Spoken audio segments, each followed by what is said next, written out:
Hello guys, अस्सलाम वालेकुम। आवां जो इमरान बलोच ऐं आऊं आहियां फाज़ल लतीफ़ मला। जी त हिते हिन वीडियो रिकॉर्ड करण जो मक़सद इहो आहे, वधीक फाज़ल ॿुधाईंदो। फाज़ल प्यारा दोस्तो साथियो, असां जेके बि वीडियोज़ वग़ैरह ठाहियूं इन में तव्हां असांखे तमामु घणी मोहबतूं ॾिनियूं, प्यार ॾिनो, सपोर्ट कई। ऐं बहरहाल इहे सिंधी वीडियो हुयूं जंहिंमें असांखे तव्हां हर तरह सां जेको बि असांखे कॾहिं बि ईअं सम्झो त नेगेटिव फील कोन थियो। असांखे हमेशह तव्हां प्यार ॾिनो, हमेशह पॉज़िटिव कमेंट आया, पॉज़िटिव माण्हू मिलिया, सुठे नमूने इज़त मिली, जेको असां डिज़र्व बि कोन था करियूं एतिरो तव्हां असांखे रिस्पेक्ट प्यार ॾिनो। ऐं असीं उमेद था कयूं त अॻियां बि असांखे एतिरो ई प्यार ॾींदा रहंदा।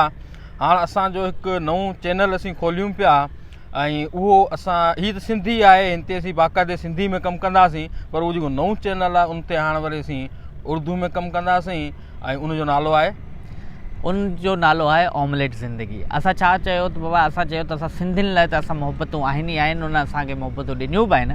त असां छा था चऊं त असांजो जेको आर्ट आहे, असांजो जेको स्टोरीज़ आहिनि, हिते जी जेको कहाणियूं आहिनि, उहे सिर्फ़ु सिंधी न पूरी दुनिया में फैलिजनि। ऐं पूरी दुनिया में फैलिजण लाइ इंग्लिश असां विझण खे कोन थी अचे, छुप नथी अचे, तंहिंजे करे असांखे जेका थोरी घणी अचे थी उर्दू, सो उन सां असां छा एशिया वारो पासो या आसपास वारो जेको पासो आहे असां हुनखे कवर करे या हुन ताईं असां पंहिंजो स्टोरीज़, पंहिंजूं कहाणियूं ॿुधाए सघूं। ऐं उन में अवां जी जेका सपोर्ट जेका हिन फाज़ल इमरान खे मिली आहे, उहो प्यार असां हुते बि घुरूं था। असां इहो तव्हां सां हिकु हुजाती थी करे, हिकिड़ो ईअं सम्झो त अथवा ॿाहिरि थी करे ईअं चऊं पिया त असां सां बि ईअं साथ निभाईंदा हलो, असांजी अवां सां मोहबत क़ाइमु रहे त बहितरु आहे।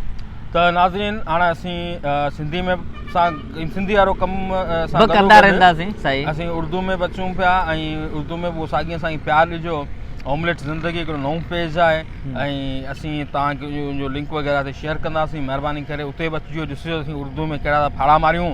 ठीकु आहे, अचे उर्दू कोन थी, पर हाणे असांजा उर्दू दोस्त वीचारा केॾां वञनि, हीअ चवंदा यार तव्हांजो कंटेंट ॾाढो प्यारो हूंदो, सम्झ में असांखे कोन ईंदो, पर खिलंदा आहियूं। पोइ असीं चाहियूं था यार पोइ छो न तव्हांजे लाइ असीं ठाहियूं। सो असीं मिड़े हिकिड़ो जुगाड़ो करियूं था, तरीक़ो माना पसंदि अचे दोस्तनि खे।